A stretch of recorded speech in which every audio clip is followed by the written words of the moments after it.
Assalamualaikum warahmatullahi wabarakatuh. Ma'asyiral muslimin, jamaah Tombati dan juga masyarakat muslim yang kebetulan menyaksikan channel ini, yang insya Allah semuanya dirahmati oleh Allah. Beberapa saat yang lalu ada teman dari jamaah Tombati yang mengajukan pertanyaan, yaitu ada seseorang yang di pertengahan bulan Ramadan dia meninggal dunia. Yang ditanyakan adalah apakah orang ini wajib mengeluarkan atau menunaikan zakat fitrah ataukah tidak. Nah, jadi kalau kita membaca di dalam referensi kitab-kitab fikih yang sudah dikarang oleh para ulama, kita akan menemukan jawaban di sana bahwa zakat fitrah itu diwajibkan untuk mereka yang adroka juz'an min Ramadan wa adroka juz'an min Syawal, yang dia berkesempatan hidup di bulan Ramadan dan juga berkesempatan hidup di bulan Syawal. Ini adalah syaratul wujub, di mana seseorang muslim itu berkewajiban untuk menunaikan zakat fitrah itu kalau dia memang pernah ada di bulan Ramadan dan juga pernah ada di bulan Syawal, meskipun hanya sebentar. Sehingga kalau misalkan kita andaikan atau kita contohkan ada seorang bayi atau anak bayi yang lahir beberapa saat menjelang atau sebelum hari raya Idul Fitri, dan kemudian dia sehat dan hidup sampai beberapa saat kemudian masuk di dalam tanggal 1 Syawal itu, maka bayi ini meskipun dia terlahir menjelang Idul Fitri, nah misalkan sore hari itu sudah masuk tanggal 1 Syawal, si bayi ini misalkan kita andaikan dia lahir setelah asar, misalkan menjelang maghrib, misalkan, maka bayi ini berkewajiban untuk ditunaikan zakat fitrahnya. Karena apa? Karena dia dianggap sebagai orang yang memang pernah ada di dalam bulan Ramadan dan juga pernah ada di bulan Syawal. Ini otomatis menjadi jawaban untuk pertanyaan teman-teman Tombati, bahwa memang orang yang meninggal ketika di pertengahan bulan Ramadan, dia tidak berkewajiban untuk menunaikan zakat fitrah karena memang dia tidak menangi. Kalau dalam bahasa Jawa, kalau dalam bahasa Arabnya itu adalah idrok atau adroka yudriku. Dia ada di dalam bulan Ramadan sekaligus ia juga berada di bulan Syawal. Nah, kemudian saya juga ingin menjelaskan juga, ini sekaligus ada beberapa pertanyaan yang lain juga yang berkaitan dengan besaran zakat fitrah yang harus dikeluarkan. Karena memang persoalan ini selalu menjadi perdebatan dan bahan diskusi di setiap kali bulan Ramadan. Setiap tahun pasti akan menjadi bahan diskusi teman-teman kita, baik di media sosial ataupun selalu pertanyaan ini diajukan kepada saya. Nah, prinsipnya begini, zakat fitrah itu adalah zakat yang memang diwajibkan kepada siapapun dia yang bernyawa, baik dia itu laki-laki atau perempuan, sawaun akana dzakaran am untha, saghiran am kabiran, baik kecil maupun besar, hurran au abdan, baik dia itu merdeka ataupun budak.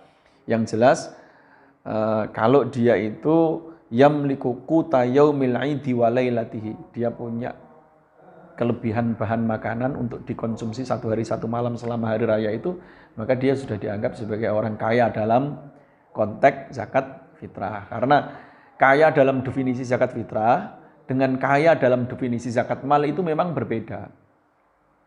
Jadi kalau zakat mal itu kan zakat harta kita itu kan ada istilah namanya nisab, artinya besaran yang harus dicapai terhadap satu komoditi atau harta, di mana kalau sudah mencapai itu maka dia dia diwajibkan untuk mengeluarkan zakatnya. Misalkan kalau zakat kambing itu nisabnya harus memiliki 40. Kalau zakat emas itu harus memiliki 84 atau 85 gram. Kalau zakat zuruk pertanian itu ulama beda pendapat, ada yang mengatakan 630 kilogram gabah itu, atau ada yang mengatakan 1,5 ton, atau ada yang mengatakan 1 ton. Itu adalah batas minimal berapa sih yang harus dicapai satu harta, satu komoditas, di mana setelah itu dia diwajibkan untuk mengeluarkan zakat. Ini kalau zakat mal. Artinya tidak semua orang yang memiliki harta itu dia diwajibkan untuk mengeluarkan zakat. Ada orang-orang yang kebetulan dia punya harta tapi tidak mencapai satu nisab. Tidak mencapai ukuran di mana dia diwajibkan untuk mengeluarkan zakat malnya. Berbeda dengan ini zakat fitrah. Zakat fitrah itu kriteria orang mampu mengeluarkan zakat. Antara zakat fitrah dengan zakat mal memang berbeda. Kalau zakat fitrah itu asal dia yamliku quta yaumil id wa lailatihi, asal dia memiliki harta, asal dia memiliki bahan makanan ya yang memang bisa dikonsumsi selama 1 hari 1 malam itu dan ada kelebihan, maka dia sudah diwajibkan untuk mengeluarkan zakat fitrah. Sehingga dalam persoalan zakat fitrah ini kita seringkali menemukan satu kasus orang mengeluarkan zakat fitrah tapi di waktu yang sama dia juga menerima zakat fitrah, gitu ya. Sekali lagi dalam konteks zakat fitrah ini kita ini sering menemukan satu kasus orang dia berkewajiban zakat fitrah sehingga dia menunaikan zakat fitrahnya. Tapi di waktu sama dia berstatus sebagai mustahik, orang yang menerima zakat fitrah. Kalau dalam konteks zakat fitrah itu biasa seperti itu. Karena memang definisi mampu dalam konteks zakat fitrah berbeda dengan zakat mal. Asal orang punya kelebihan makanan untuk dikonsumsi selama 1 hari 1 malam, dia sudah dianggap mampu dan harus mengeluarkan zakat fitrah. Nah, kemudian kita beranjak ke persoalan besaran. Sebenarnya berapa sih nominal atau besaran zakat fitrah yang harus kita keluarkan? Jadi persoalan ini memang selalu menjadi perdebatan para ulama. Kalau di dalam kitab fikih yang sudah ditulis oleh para ulama itu kan, kalau hadisnya itu kan satu sok an kulli syakhsin. Jadi masing-masing pribadi, satu orang itu wajib mengeluarkan zakat fitrah itu satu sok. Yang menjadi pertanyaan, satu sok itu berapa? Satu sok itu adalah arba'atu amdadin. Satu sok itu adalah 4 mud. Sekali lagi, satu sok itu adalah 4 mud. Muncul pertanyaan lagi, 1 mud itu berapa? Kan begitu. Nah, 1 mud itu begini, saya ingin menjelaskan dengan bahasa yang mudah difahami. 1 mud itu sak cawuan tangan. Ini. Lah, 1 sok itu 4 mud. Otomatis kalau 1 sok berarti 4 cawuan tangan. Sekali lagi ya, 1 sok itu 4 mud. 1 mud itu 1 cawuan tangan. Berarti 1 sok itu 4 cawuan. Nah, dulu memang ukurannya begitu. Belum ada kilogram, sehingga ketika dikonversi ke kilogram, para ulama kemudian berbeda pendapat.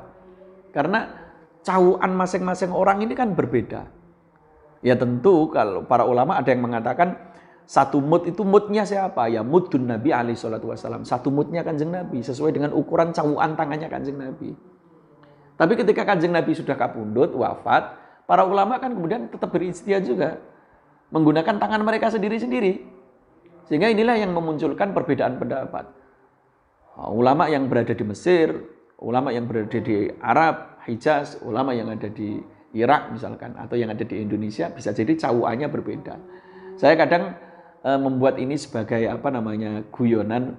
Inilah yang mungkin menjadi sebab mengapa masyarakat Indonesia itu sukanya kalau zakat fitrah itu pilih pendapat yang paling kecil, pendapat yang paling minim, yaitu 2,5 kilo. Karena apa? Karena cawuannya masyarakat Indonesia itu memang kecil. Tapi seharusnya kan tidak seperti itu. Yang perlu diketahui itu ulama beda pendapat. Ada yang mengatakan 2,75, 2 kilo 0,75 on ya. Ada yang mengatakan bahkan yang paling tinggi itu seperti yang disampaikan oleh madhab Hanafi 3,8 on atau hampir 4 kilo. Nah, kita seharusnya dalam persoalan ini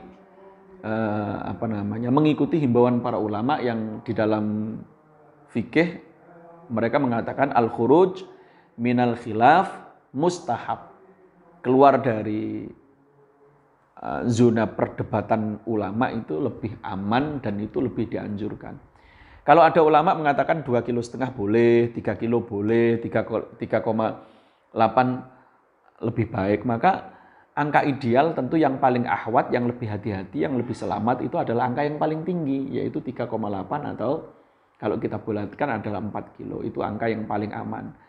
Sehingga para ulama di dalam kitab-kitab fikih mereka juga begitu mengatakan. Kita dianjurkan untuk mengambil angka yang paling aman. Maksudnya angka yang paling aman itu semua ulama akan mengatakan zakat fitrah kita itu sah.